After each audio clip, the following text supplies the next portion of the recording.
In today's lesson, we will be solving quadratic equations so that we can graph them on a coordinate plane. Not only will we be looking for the x-intercepts, the solutions of the quadratic equation, but we'll also be looking for the vertex so that we can plot the 3 points in order to make the parabola. Before we begin finding the vertex, though, we need to take a minute and review how to find the x-intercepts of a quadratic equation. Here we have x squared plus 12x plus 36 is equal to 0. The first thing we're going to do is create two double bubbles, because we're going to use the double bubble method here because we do have a, b, and c values, and we also do not have a coefficient or an a value other than 1, a value greater than 1. We know because we're using the double bubble that we'll have two x's. Then we need to find two factors of 36 that will add up to be 12. We know 1 times 36 is going to add up to be 37 or 35. Those are going to be way off, so we need to go down the line.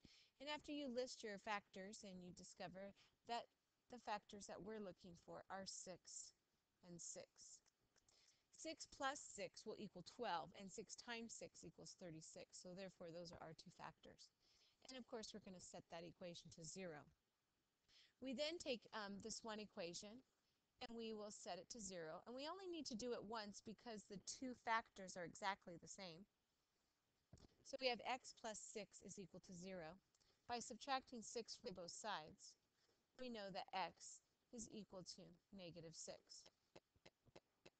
There's only one solution for this particular quadratic equation, which tells us that this parabola, the vertex, actually falls on the x-axis at negative 6. So the x-intercept will be negative 6, 0. The next equation that we will be looking at is the quadratic equation 2x squared minus 28x is equal to negative 90. One of the things you need to remember about quadratic equations is that you cannot solve them unless they are set to 0. Because when you solve a quadratic equation, you're looking for the x-intercepts, and that 0 is representing the y value. And whenever you have an x-intercept, the y is always 0. So we need to move this 90 over so the entire equation is set to 0. And we will have 2x squared minus 28x plus 90 is equal to 0. Now that I have my equation in standard form, I can identify my x-intercepts. The first thing I need to recognize, though, is that I have three even numbers. My a, b, and my c value are even. And I do have a GCF here. So I need to go ahead and identify that GCF. And in this case, it's 2. So 2x squared divided by 2 is going to be x squared. And 28x divided by 2 will be negative 14x. And 90 divided by 2 will be positive 45. And technically, we divide our 0 by 2 as well, but 0 divided by 2 is just 0, so we don't normally write that down. If we were just going to factor the expression to identify how to factor, then we would need to worry about that 2 as the greatest common factor. But when we're solving an equation, when we factor out a whole number and there's no variable with that number, we don't really need to worry about that in order to find the solutions of x. We just pretty much just lowered our values in our actual equation. Now what we need to do is we need to identify two factors of 45 that will add up to be negative 14. It needs to be negative 14, so we need to be aware of that, but it needs to equal a positive 45. The only way I can get a sum that is a negative and a product that is positive is if I had two negative numbers that were being multiplied together. So if I look at my two negative numbers that would have the sum of 14, I'm going to find that one of those is going to be a 5 and the other one will be a 9. Of course, I have x's in both because I'm using a double bubble. Negative 5 times negative 9 will be a positive 45, and negative 5 times, plus negative 9 will be a positive 14. Keep that in mind that anytime you have a positive C value, but a negative B value, your factors always have to be two negative numbers because it's the only way you can get that positive and negative combination. So here I'm going to reset my problem, both of my factors to 0, so I can identify my solution or my x-intercepts. So I have x minus 5 is equal to 0 and x minus 9 is equal to 0. When I add 5 to both sides, I get x is equal to 5. And here when I add 9 to both sides, I'm going to get x is equal to 9. So my solution for this quadratic equation, or my x-intercepts, are going to be 5 and 9. We can also write that as 5, 0, meaning it's an x-intercept, and 9, 0, meaning that's also an x-intercept. The last example that we will be working on just to practice factoring quadratic equations is x squared minus 16. Now here I do not have a b value. If you remember your special kind of polynomials from a previous lesson, then you could see that this is a difference of two squares and you could easily find those factors. But if you don't remember how to do that, that's perfectly fine. But we do need to add a b value in then. So we're going to have x squared. And anytime there's not a b value that's already written, you're just going to write 0x. That means 0 times x, which is 0, which is what is showing, nothing, minus 16 is equal to 0. I'm going to factor this the exact same way because I have two double bubbles. I'm going to have two factors that are going to multiply to be negative 16 but add to be 0. There's no coefficient, so we just have x. And then what two numbers will multiply to be negative 16 but add to be 0?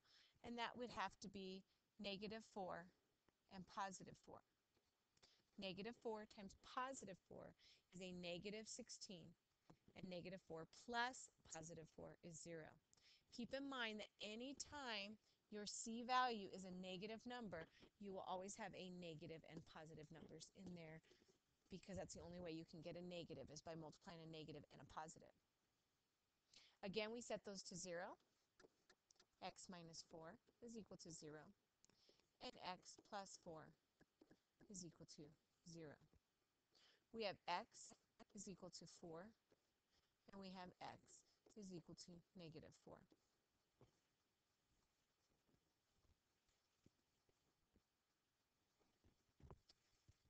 Now that we've practiced how to get the x-intercepts, we're going to now work on getting the vertex. The vertex is gotten by using the formula negative b over 2a. So the first thing we're going to do is we're going to find that vertex. We need to identify our a, b, and our c.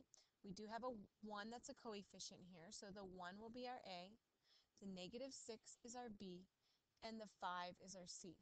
Again, in this particular equation we have it set to y because we're going to graph it, but you can also change that y to 0 in order to find those x-intercepts. So I'm going to plug my a, b, and c into the vertex formula. So that's going to be, my b is negative 6, so I'm going to have negative 6 over 2 times my a value, which is 1. Negative 6 would be 6 over 2,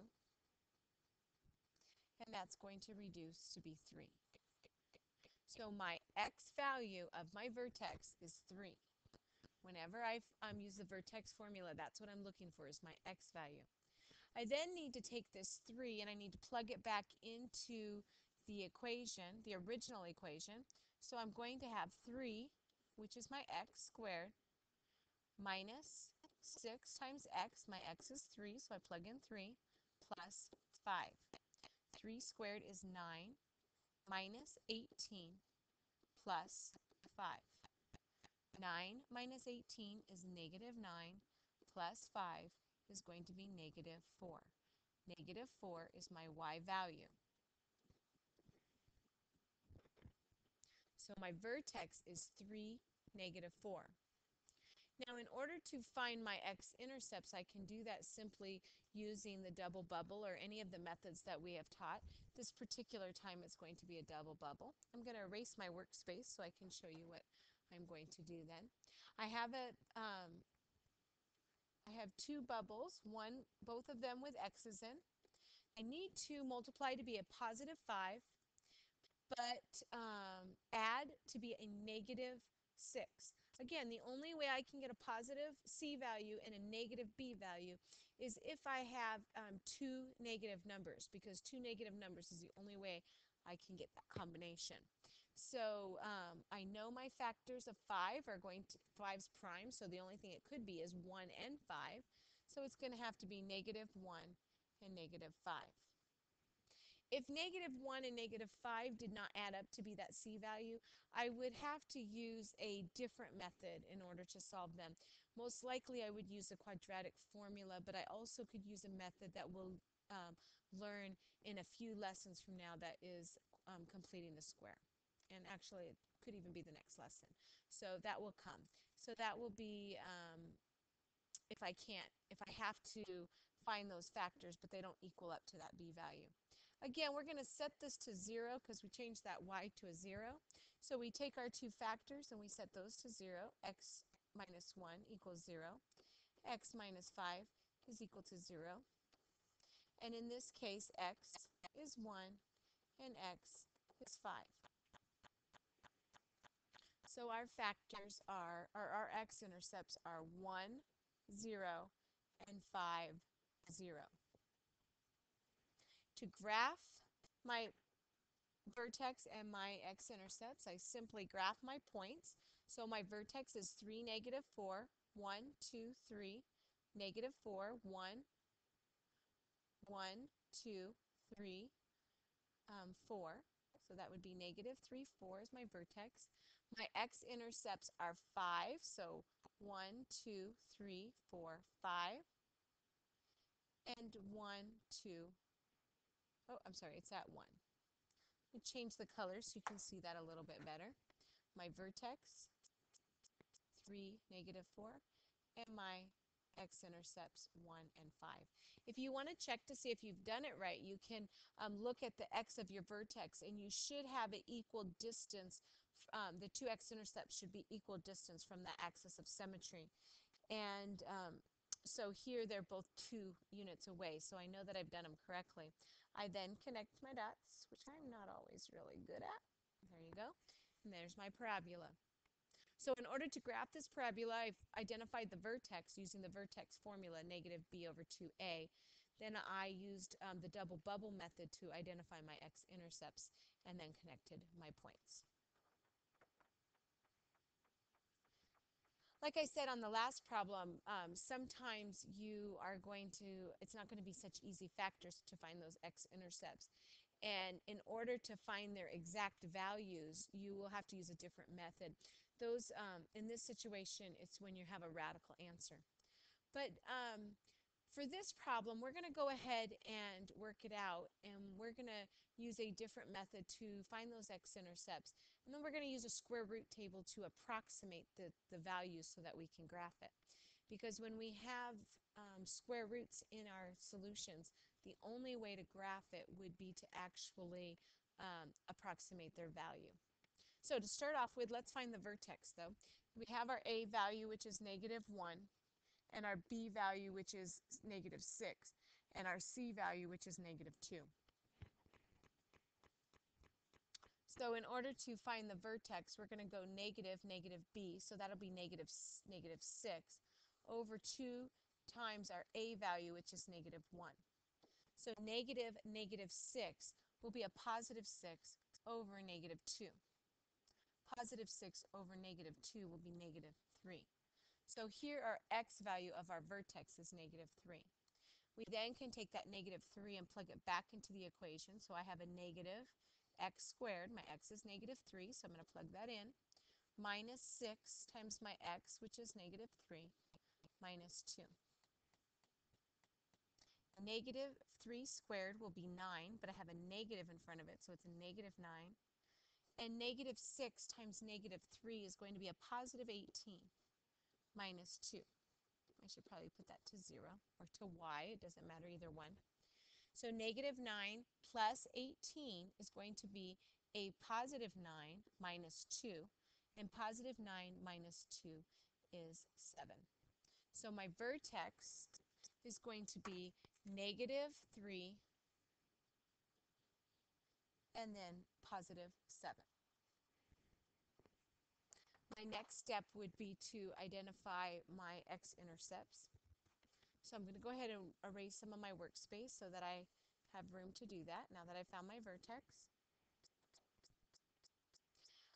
I look for what two numbers will multiply to be negative 2 and add to be negative 6.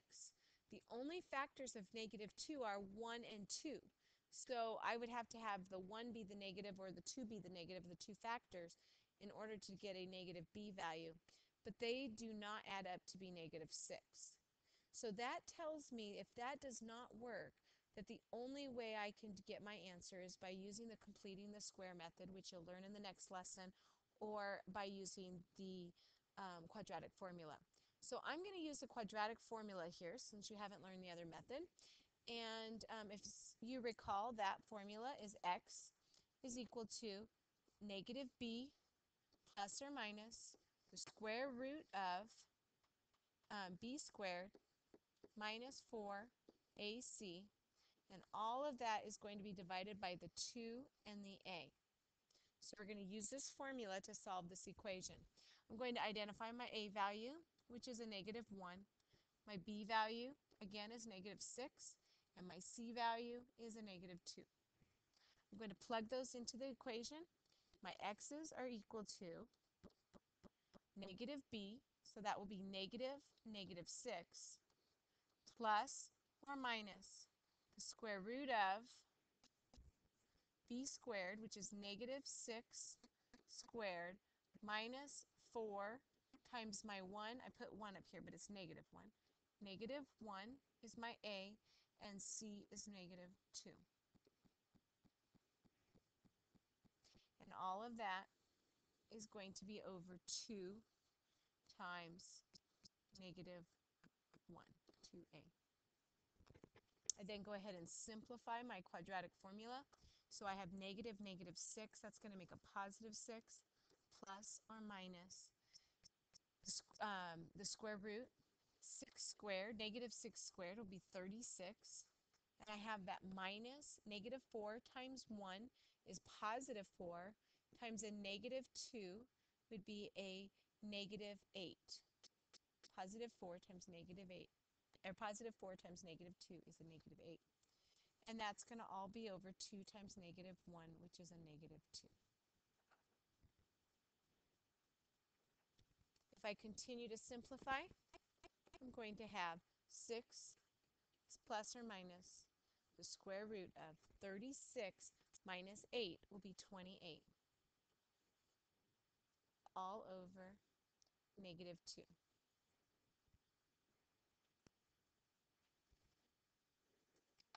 So my answer is 6 plus or minus the square root of 28 over negative 2. Now, if I wanted to, I could actually simplify that a little further, that square root of 28, by pulling out a 4, because we have the factors of 4 and 7. So it actually simplifies to be 2 square root of 7. But I would like to get a more precise answer than just in the radical, because I need to graph it.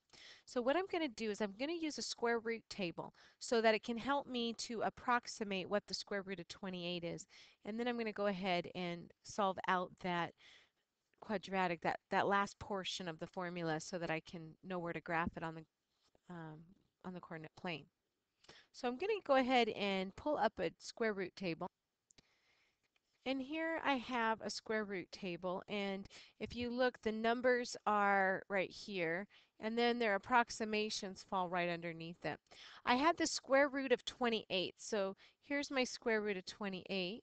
Again, these are the numbers, and that's going to be approximately 5.3. So the square root of 28 is equal to approximately 5.3. So I can rewrite 5.3 in my formula rather than have the radical 28. So here again is my 6 plus or minus square root of 28. So I'm going to go ahead and rewrite this into two different equations because I want to figure out what those two solutions are so that I can graph them easier. So I have 6 plus 5.3, because that's what I said, it was approximately 5.3 over negative 2. Now 6 plus 5.3 is going to be 11.3. And again, that's going to be over negative 2. Now when I divide that 11.3 divided by negative 2, I'm going to half that, and I'm going to get approximately negative 5.6. So 11.3 divided in half would be 5.6, but then I have to take the negative of that because I'm divided by negative 2. So my first x-intercept is going to be negative 5.6. Then I'm going to write the same thing, but this time I'm going to subtract. So 6 minus 5.3 over negative 2. And 6 minus 5.3 is going to be 0.7. And again, that's over negative 2. And then when we divide that 0.7 by a negative 2, we're taking half of it, so it's really like 0.35. We're going to round that, though, to the nearest tenth. So we're going to say that's approximately 0.4, which is almost 1/2. And again, this is going to have to be a negative number because we're dividing a positive by negative. So my x-intercepts here are approximations and they're decimal answers. So we're going to have to figure that out on the graph where about they lie. So the first one is going to be a negative 5.6. And then, of course, 0 is my y, like always. And then my second one is negative 4.4 with 0 being my y. Now what I'm going to do is I'm going to plot my y-intercept. Make my graph a little bit bigger. There we go. We're going to plot my vertex to start off with. So negative 3, 7. So I'm going to go over 1, 2, 3, down 7. 1, 2, 3, 4, 5, 6, 7. And then my plots for my x-intercepts are going to be negative 5.6. Let's change colors for that. 1, 2, 3, 4, 5. And then 0.6 is just a little bit more than halfway. 0.5 being halfway. And then negative 0.4, which is a little bit at the negative 1/2 point, almost to 1/2. So that'll be right there. Now when I connect my dots, this is what I'm not too good at, especially being so close to it. There we go. I get my parabola. Make sure there's a curve in that parabola, not a V shape.